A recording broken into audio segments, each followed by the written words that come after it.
sasabihin sa mga kaibigan ko?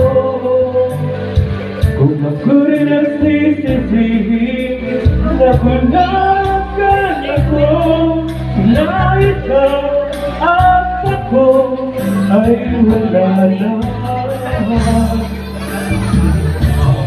At ang hirap magpapanggap pa ba na ako'y masaya kahit ang totoo talaga wala ka na.